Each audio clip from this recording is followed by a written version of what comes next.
안녕하세요. 드라마 읽어드리는 채널 리뉴얼입니다. 웰메이드 추리 장르물 빅마우스. 얜가 싶었는데 또 아닌 것 같고 이랬다가 저랬다가 출연진 다 빅마우스로 의심하게 만드는 연출 진짜 대단합니다. 그럼에도 불구하고 리뉴얼은 이번 주 빅마우스를 보면서 시장은 절대 빅마우스가 아닐 것 같다는 결론을 내렸습니다.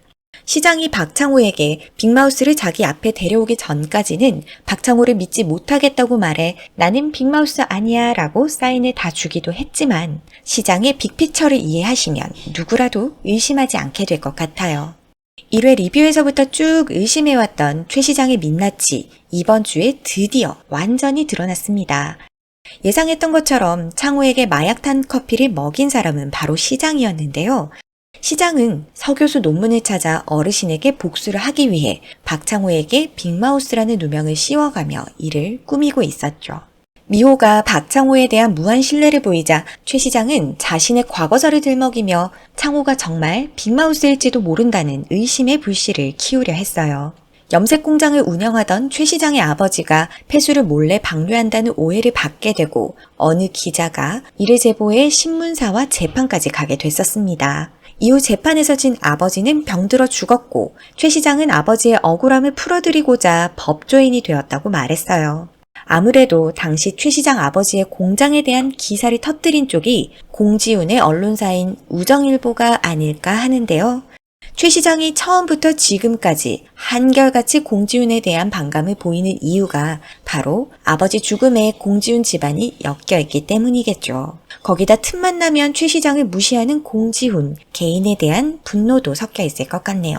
그렇다면 우정일보는 왜 최 시장 아버지 공장에서 폐수를 방류한다는 거짓 기사로 여론몰이를 하려 했던 걸까요?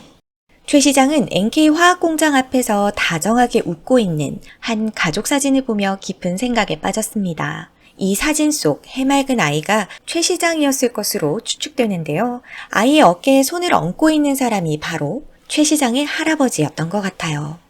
이어 최 시장의 과거 회상 장면에서 공장 앞에 세워져 있던 자동차가 폭발하고 아이가 할아버지를 외치며 울부짖는 모습을 볼 수 있었죠.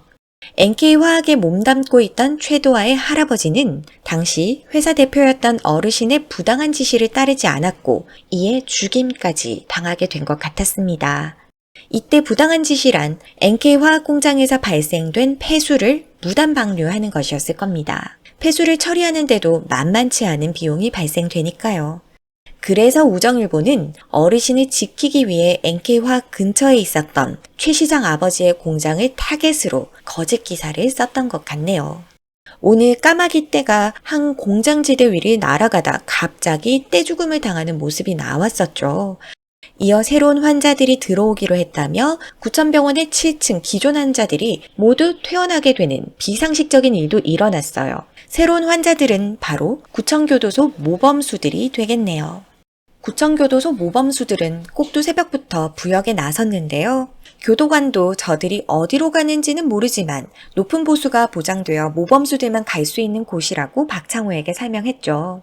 NK화학은 인체에 해로운 유해가스가 발생되는 현장에 재소자들을 투입시키고 그들은 공기 중에 섞여 있는 가스를 흡입하다 한병을 얻게 되는 것 같았어요. 하늘에 날아가던 새가 그 가스를 마시고 떼죽음을 당할 만큼 해롭고 독한 가스였을 거니까요. 그래서 요즘 특히 모범수들이 피를 토하며 쓰러지거나 이상하리만큼 과격한 행동을 보이는 경우가 잦았던 거죠. 이들을 꾸준히 관찰하기 위해 구천병원에서는 정기적으로 의료봉사를 나와 따로 분류해둔 재소자들에게만 실험 중인 신약을 제공했을 겁니다. 문제는 이 신약이 서교수 사망 후 VIP 3인방에 의해 몰래 마약성이 강한 약으로 바뀌었다는 건데요. 점점 이상 증세를 보이는 재소자들이 많아지자 수간호사가 약 처방을 달리해야 한다고 분명히 경고를 했지만 이를 무시한 3인방. 앞으로 얼마나 무시무시한 일이 일어날지 모른 채 그저 어르신의 인정에 목마른 3인방이 무리수를 둔 겁니다. 사소한 사건 사고와 경고를 무시한 결과는 항상 참혹한 게 국룰이죠. 이런 근거로 볼 때 서 교수의 논문 내용은 NK화학에서 발생되는 엄청난 유해가스가 사람에게 얼마나 위험한지를 고발하는 내용이 담겨 있을 겁니다. 이를 무마하기 위해 NK화학의 협력병원인 구천병원에서 병을 얻은 직원들을 치료해주고 그들을 대상으로 신약 실험을 계속 해왔다는 사실까지도요. 이런 엄청난 사실이 세상에 알려지면 제 아무리 구천시를 들었다 놨다 하는 어르신이라 해도 그냥 넘어갈 수는 없을 거예요. 그래서 최 시장은 이토록 서교수 논문을 찾아 헤맸던 거죠. 이번 주 쇼킹했던 사실 또 하나.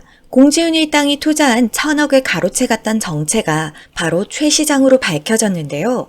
무려 1,000억을 손해보게 된 공지훈과 어르신이 원망할 대상이 필요했을 테니 최 시장은 박창호를 빅마우스로 만들어 놓고 모든 죄를 덮어 씌웠던 겁니다.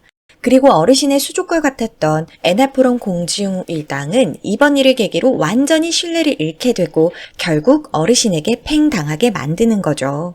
이 와중에 모든 일을 도맡아 착착 처리해내는 최 시장이 어르신에게 상대적으로 더욱더 높은 점수를 딸 수밖에 없었던 것 같네요.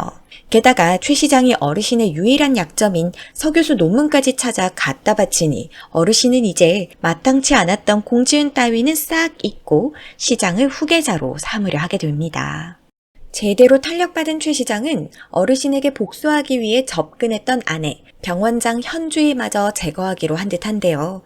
유독 이번 일에 지나치게 열정적인 평소답지 않은 남편의 모습을 이상하게 여긴 현주희가 혹시라도 최 시장이 서교수 사건에 연관되어 있을까 염려 섞인 의심을 하기 시작했기 때문이죠.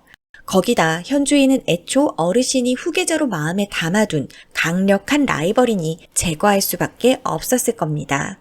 이제 아내까지 없어지면 어르신은 더욱 철저하게 최도하 시장에게 기댈 수밖에 없을 거예요. 이미 수족 같았던 엔하프롬 공지훈 일당은 버림받은 후 어르신에게 등을 돌렸을 테니까요. 그리고 어르신이 온전히 자신에게 넘어오면 미리 복사해둔 서교수 논문을 터뜨리면서 어르신에 대한 복수를 시작하려 하겠죠.